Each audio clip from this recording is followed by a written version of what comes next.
এদিকে প্রধানের সফরের পরেই সরকারের সুরবদল। আগস্টেই দিল্লি যাচ্ছেন তারেক রহমান। শেখ হাসিনার দেশে ফেরার দিনক্ষণ চূড়ান্ত। পদ্মার আড়ালে কি তৈরি হচ্ছে সাবেক প্রধানমন্ত্রী শেখ হাসিনা দেশে ফেরার পর? হঠাৎ কেন একই বিন্দুতে ঢাকা, দিল্লি, ওয়াশিংটন? হাসিনাও যদি বাংলাদেশে আসেন, পূর্ণ নিরাপত্তার সাথে তিনি আসবেন। সাবেক প্রধানমন্ত্রী ও আওয়ামী লীগ সভাপতি শেখ হাসিনা দেশে ফিরলে পাবেন পূর্ণ নিরাপত্তা, সাথে বিচারিক প্রক্রিয়ায় অংশ নেওয়ার সব ধরনের সুযোগ। ভারতীয় গোয়েন্দা সংস্থা প্রধানের বাংলাদেশ সফরের পরদিনই এমনই মন্তব্য করেছেন প্রধানমন্ত্রীর তথ্য ও সম্প্রচার বিষয়ক উপদেষ্টা ডাক্তার জাহিদুর রহমান। তারেক রহমান এই মাসের শেষের দিকে ভারত সফর করবেন এবং ডিসেম্বরের কথা বললেও সেপ্টেম্বরে শেখ হাসিনা বাংলাদেশে ফিরছেন। শেখ হাসিনাকে ফেরানোর ব্যাপারটা এরকম ভাবে হচ্ছে, তিনি যেভাবে ভারতে গেছেন সেভাবেই বাংলাদেশে ফিরবেন, এরকম সিদ্ধান্তও নাকি হয়ে গেছে। এই 16 তারিখের মধ্যে বাংলাদেশ সরকার যদি পর্যাপ্ত পদক্ষেপ গ্রহণ না করে, সেই ক্ষেত্রে ভারত এবং আমেরিকা যৌথভাবে বাংলাদেশের ব্যবস্থা নেবে। আলোচনা দেখে আসি। ঢাকা থেকে বিশেষ বার্তা নিয়ে দিল্লিতে ভারতের প্রধানমন্ত্রী নরেন্দ্র মোদীর সাথে দেখা করেছেন হাই কমিশনার দীনেশ ত্রিবেদী। ঠিক একই সময়ে দিল্লিতে বৈঠক করেছেন যুক্তরাষ্ট্রের দক্ষিণ ও মধ্য এশিয়া বিষয়ক বিশেষ দূত সার্জিও গোর এবং ভারতের জাতীয় নিরাপত্তা উপদেষ্টা অজিত দোভাল। হঠাৎ কেন একই বিন্দুতে ঢাকা, দিল্লি, ওয়াশিংটন? পদ্মার আড়ালে কি তৈরি হচ্ছে সাবেক প্রধানমন্ত্রী শেখ হাসিনা দেশে ফেরার পর?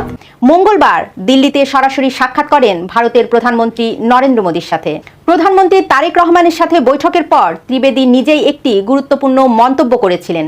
তিনি বলেন, ভারত ও বাংলাদেশের মধ্যে কিছু বিরোধপূর্ণ বিষয় থাকলেও ঐতিহাসিক বাস্তবতা ও ভৌগোলিক অবস্থানের কারণে সেগুলো সমাধান করা আবশ্যক। এই বক্তব্য থেকে স্পষ্ট হয় তারেক রহমানের গুরুত্বপূর্ণ ও সংবেদনশীল বার্তা তিনি পৌঁছে দিয়েছেন নরেন্দ্র মোদীর কাছে। দীনেশ ত্রিবেদীর এই দিল্লি সফরের সাথে যুক্ত হয়েছেন আরও এক হেভিওয়েট কূটনৈতিক সমীকরণ। নয়াদিল্লিতে একই দিনে এক টেবিলে বসেন যুক্তরাষ্ট্রের বিশেষ দূত এবং ভারতের নিযুক্ত মার্কিন রাষ্ট্রীয় দূত সার্জিও গোর এবং ভারতের জাতীয় নিরাপত্তা উপদেষ্টা অজিত দোভাল। বৈঠকের পর সার্জিও গোর স্পষ্ট ভাষায় বলেন, বৈশ্বিক নিরাপত্তার চ্যালেঞ্জ মোকাবেলায় ভারত ও যুক্তরাষ্ট্রের মধ্যকার অংশীদারিত্ব অত্যন্ত গুরুত্বপূর্ণ। উভয় দেশের অভিন্ন লক্ষ্য রয়েছে এবং দুদেশের যোগাযোগ বৃদ্ধি পাচ্ছে।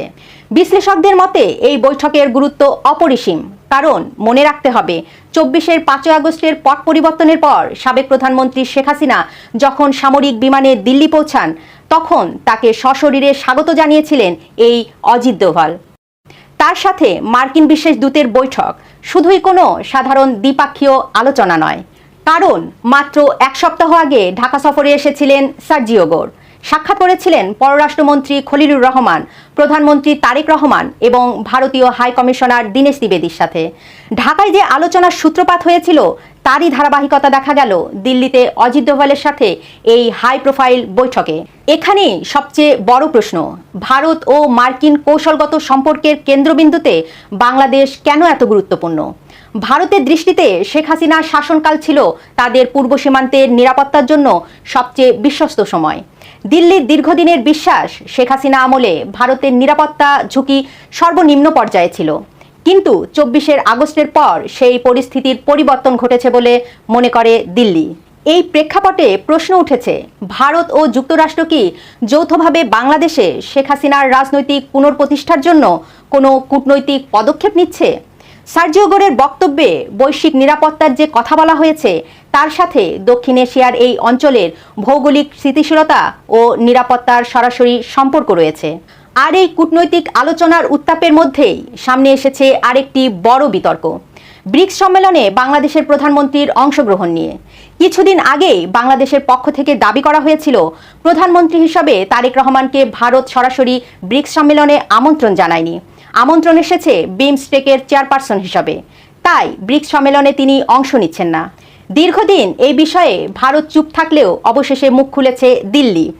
ভারতের পররাষ্ট্র মন্ত্রণালয়ের মুখপাত্র রণধীর জয়সওয়াল পরিষ্কার জানিয়ে দিয়েছেন, তারেক রহমানকে ভারত সফরের পাশাপাশি ব্রিক্স সম্মেলনেও আমন্ত্রণ জানানো হয়েছে, অর্থাৎ দ্বিপাক্ষিক সম্পর্কের অংশ হিসাবেও ভারত তাকে আমন্ত্রণ পাঠিয়েছে। এই বক্তব্যের মাধ্যমে ঢাকার পররাষ্ট্র মন্ত্রণালয়ের আগের দাবির সত্যতা নিয়ে প্রশ্ন উঠেছে। শেখ হাসিনা এরই মধ্যে ঘোষণা দিয়েছেন তিনি ডিসেম্বরে দেশে ফিরবেন। ভারত ও যুক্তরাষ্ট্রের কূটনৈতিক পদক্ষেপ ইঙ্গিত দিচ্ছে শেখ হাসিনাকে দেশে ফেরাতে রাজনৈতিক পরিবেশ তৈরি করার পেছনে যুক্তরাষ্ট্র ও ভারতের যৌথ কৌশল কাজ করছে। ভারত ও যুক্তরাষ্ট্র বিশ্ব রাজনীতির দুই পরাশক্তি যদি একটি বিষয়ে ঐক্যমতে পৌঁছায়, তবে আন্তর্জাতিক নিরাপত্তা ও কূটনৈতিক প্রোটোকল বজায় রেখে শেখ হাসিনা দেশে ফিরতে পারেন। আর তখন কারো পক্ষেই শেখ হাসিনার দেশে ফেরার পথ রুখে দেওয়া সম্ভব হবে না। আপনার কি মনে হয়, ওয়াশিংটন এবং দিল্লির যৌথ রাজনৈতিক ও নিরাপত্তা কৌশল কি শেখ হাসিনাকে আবার বাংলাদেশে ফিরিয়ে আনবে? হাসিনাও যদি বাংলাদেশে আসেন, পূর্ণ নিরাপত্তার সাথে তিনি আসবেন। সাবেক প্রধানমন্ত্রী ও আওয়ামী লীগ সভাপতি শেখ হাসিনা দেশে ফিরলে পাবেন পূর্ণ নিরাপত্তা, সাথে বিচারিক প্রক্রিয়ায় অংশ নেওয়ার সব ধরনের সুযোগ। ভারতীয় গোয়েন্দা সংস্থা র প্রধানের বাংলাদেশ সফরের পরদিনই এমনই মন্তব্য করেছেন প্রধানমন্ত্রীর তথ্য ও সম্প্রচার বিষয়ক উপদেষ্টা ডাক্তার জাহেদুর রহমান। রয়ের প্রধান পরাগ জৈনের বাংলাদেশ সফরের ঠিক একদিন পর সরকারের পক্ষে ডাক্তার জাহেদুর রহমানের এমন ইতিবাচক মন্তব্যে আলোচনা ছড়িয়েছে দেশের রাজনৈতিক অঙ্গনে। মঙ্গলবার সচিবালয়ে এক সংবাদ সম্মেলনে ডাক্তার জাহেদুর রহমান বলেন, শেখ হাসিনা বাংলাদেশে ফিরলে পূর্ণ নিরাপত্তার সঙ্গে বিচারিক প্রক্রিয়ায় অংশ নেবেন, আর আদালত যে সিদ্ধান্ত দেবেন তা সবাইকে মেনে নিতে হবে। এর আগে গত 2 বছরে শেখ হাসিনার দেশে ফেরা নিয়ে নানা আলোচনা হলেও সম্প্রতি সামাজিক যোগাযোগ মাধ্যমে ছড়িয়ে পড়া শেখ হাসিনার দেশে ফেরার ঘোষণার একটি অডিও রেকর্ডকে ঘিরে বিষয়টি আবারও নতুন করে আলোচনায় আসে। ওই অডিওতে আসছে ডিসেম্বরে শেখ হাসিনা দেশে ফেরার ইচ্ছার কথা উঠে আসায় তার সম্ভাব্য প্রত্যাবর্তন নিয়ে শুরু হয়েছে নতুন জল্পনা কল্পনা। আর সেই আলোচনায় যেন নতুন মাত্রা যোগ হলো সরকার পক্ষের বক্তব্য। ভারতীয় গণমাধ্যম নর্থ ইস্ট নিউজ একটা অন্যরকম খবর দিচ্ছে, চমক জাগানো খবর দিচ্ছে। সেই খবরে তারা বলতে চাইছে, আমাদের প্রধানমন্ত্রী তারেক রহমানের সেপ্টেম্বরে যে ভারত সফরের কথা চলছিল সেটা অনেক এগিয়ে আসবে। সেই সফরটা এ মাসেই হতে পারে এবং শেখ হাসিনার যে প্রত্যাবর্তন নাকি প্রত্যার্পণ, সেটা তারেক রহমানের সেই সফরের ওপরেই ফাইনাল সিদ্ধান্ত হবে।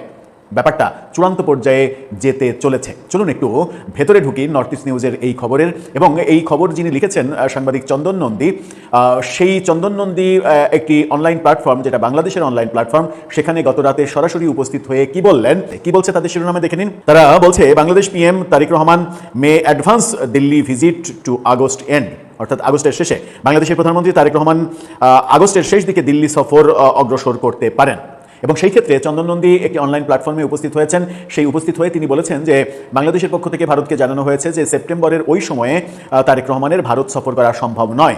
সে কারণে সফরটাকে এই মাসের আগস্টের শেষের দিকে আনা যায় কিনা সেই প্রস্তাব দিয়েছেন বাংলাদেশের প্রধানমন্ত্রী। এবং সেই প্রস্তাব বাস্তবায়নের জন্য ভারতীয় কর্তৃপক্ষের দৌড়ঝাঁপ শুরু হয়েছে। খুব দ্রুত দীনেশ ত্রিবেদী দিল্লিতে ছুটে গেছেন, ভারতের প্রধানমন্ত্রী নরেন্দ্র মোদীর সঙ্গে সাক্ষাৎ করেছেন। এই ব্যাপারগুলো সামনে আসছে। নর্থ ইস্ট নিউজ একথাও বলছে এবং চন্দন নন্দী নিজেও একথা বলছেন যে তারেক রহমান এই মাসের শেষের দিকে ভারত সফর করবেন। এবং আশ্চর্য হলেও এই ঘটনা ঘটতে পারে যে সেপ্টেম্বরে, ডিসেম্বরের কথা বললেও সেপ্টেম্বরে শেখ হাসিনা বাংলাদেশে ফিরছেন। এখন এখানে প্রশ্ন উঠেছে, প্রত্যার্পণ নাকি প্রত্যাবর্তন? বাংলাদেশ সরকার চাইছে প্রত্যার্পণ, কিন্তু নর্থ ইস্ট নিউজ তাদের এই খবরে দাবি করছে প্রত্যার্পণ ব্যাপারটা শেষ হয়ে গেছে, এটা আর কার্যকর নেই। এখন প্রত্যাবর্তন কিভাবে হবে?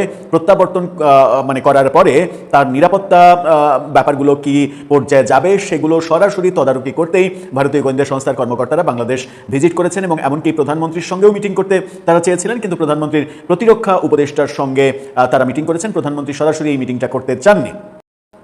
নর্থ ইস্ট নিউজের এই খবরটা ভয়ঙ্কর এই তথ্যগুলো দিচ্ছে এবং তারা প্রায় নিশ্চিত করছে যে তারেক রহমানের সফর এগিয়ে আসছে, আগস্টে আসছে এবং শেখ হাসিনা সেপ্টেম্বরে দেশে ফিরছেন। চলুন তাদের রিপোর্টের দিকে একটু মনোযোগ দিই। তারা বলছে, দিল্লিতে পৌঁছানোর একদিন পর বাংলাদেশে নিযুক্ত ভারতীয় হাইকমিশনার দীনেশ ত্রিবেদী গুরুত্বপূর্ণ কর্মকর্তাদের সঙ্গে সাক্ষাৎ করেছেন। এদিকে ভারতীয় এনএসএ দোভাল এবং মার্কিন রাষ্ট্রদূত সার্জিও গোর একটি গুরুত্বপূর্ণ বৈঠক করেছেন, সেটাও খুব গুরুত্বপূর্ণ। গত 2 সপ্তাহে যুক্তরাষ্ট্র, ভারত ও বাংলাদেশকে নিয়ে অনুষ্ঠিত একাধিক উচ্চ পর্যায়ের কূটনৈতিক ও নিরাপত্তা বিষয়ক বৈঠক বাংলাদেশের সাবেক প্রধানমন্ত্রী শেখ হাসিনার ভবিষ্যতের দিকে নতুন করে মনোযোগ আকর্ষণ করেছে। এর মধ্যে ভারতীয় কর্মকর্তারা ঢাকা ও দিল্লিতে এক অস্বাভাবিক ধারাবাহিক বৈঠক করছেন এবং এমন ইঙ্গিত পাওয়া যাচ্ছে যে তার সম্ভাব্য বাংলাদেশের প্রত্যাবর্তন বাংলাদেশ ভারত সম্পর্কের ক্ষেত্রে একটি সংবেদনশীল বিষয় হিসেবে আবির্ভূত হচ্ছে। এখন এই সম্ভাবনা ক্রমশ জোরালো হচ্ছে যে ভারতে রাষ্ট্রপতি নির্বাচন ও মন্ত্রিসভার সম্প্রসারণ অনুষ্ঠিত হওয়ার পর আগস্টের শেষ সপ্তাহে বাংলাদেশের প্রধানমন্ত্রী তারেক রহমানের ভারত সফর হবে। বাংলাদেশের নিরাপত্তা সূত্র জানিয়েছে যে তারেক রহমানের ঘনিষ্ঠ কর্মকর্তারা 12-13 সেপ্টেম্বর ব্রিক্স সম্মেলনে যোগ দিতে নয়াদিল্লি উপস্থিত থাকার ব্যাপারে প্রধানমন্ত্রীর অপারগতা জানিয়েছেন এবং এরপরেই ভারতীয় কর্তৃপক্ষ সেটাকে পজিটিভলি নিয়েছে এবং আগস্টের শেষের দিকে এই সফরটা অনুষ্ঠিত যেন হয় তার জন্য দৌড়ঝাঁপ শুরু হয়েছে।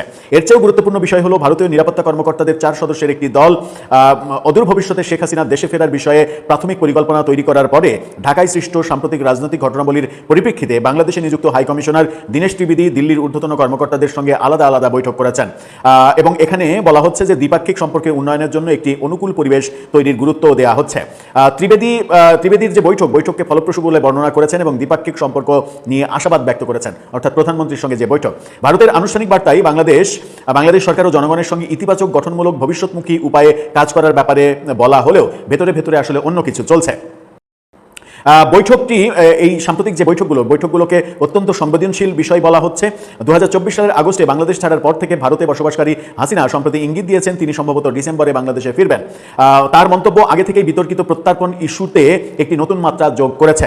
আরও গুরুত্বপূর্ণ বিষয় হলো রিসার্চ অ্যান্ড অ্যানালাইসিস উইং অর্থাৎ রয়ের প্রধান পরাগ জৈনের নেতৃত্বে ভারতীয় দল যখন ঢাকায় পৌঁছেছে এবং বিভিন্ন পর্যায়ে মিটিং করেছে এবং নর্থ ইস্ট নিউজ দাবি করছেন এবং এর সাংবাদিক চন্দন নন্দী দাবি করছেন যে এই সফরটা মূলত শেখ হাসিনা দেশে ফেরার পরে শেখ হাসিনার নিরাপত্তা ব্যবস্থা কি হবে, কোনভাবে তিনি ফিরবেন এবং চন্দন নন্দী ওই অনলাইন প্ল্যাটফর্মে এটাও দাবি করেছেন যে শেখ হাসিনাকে ফেরানোর ব্যাপারটা এরকমভাবে হচ্ছে তিনি যেভাবে ভারতে গেছেন সেভাবেই বাংলাদেশে ফিরবেন, এরকম সিদ্ধান্তও নাকি হয়ে গেছে। যদি সেটা হয় তাহলে কিন্তু ভয়াবহ ব্যাপার। যেভাবে তিনি গেছেন সেভাবে ফিরতে হলে তো বাংলাদেশ থেকে বিশেষ বিমান তাকে আনতে যেতে হবে এবং সেই বিমানে চেপে তিনি যাবেন। বাংলাদেশ সরকার সেরকম কর্মকাণ্ড করবে আদৌ, নাকি ভারতই বিশেষ বিমানে তাকে পাঠাবে, সেই ব্যাপারটাও আছে। কিন্তু চন্দন নন্দী একেবারে নিশ্চিত করছেন যে শেখ হাসিনা যেভাবে গেছেন সেভাবেই ফিরবেন এবং সেটাই ফাইনাল। বুঝতে পারছি না যে কোন দিকে কি হচ্ছে। বলা হচ্ছে যে জানা গেছে বাংলাদেশের directorate general of forces intelligence DGF এর আমন্ত্রণে এই সফরটি হচ্ছে, এটা বলা হলেও আদতে শেখ হাসিনার দেশে ফেরার পরে তার নিরাপত্তা সংক্রান্ত যাবতীয় কিছু একেবারে হাতে কলমে জানার জন্যই তারা গিয়েছেন এবং সেগুলো পর্যালোচনা করেছেন এবং সেই কারণেই তারা প্রধানমন্ত্রীর সঙ্গে মিটিং করতে চেয়েছেন, কিন্তু শেষ পর্যন্ত প্রধানমন্ত্রীর প্রতিরক্ষা উপদেষ্টার সঙ্গে মিটিং করেছেন এবং চন্দন নন্দী এটাও দাবি করছেন যে এই সফরটাই একমাত্র সফর না, খুব দ্রুত এরকম সফর আবারও হতে পারে।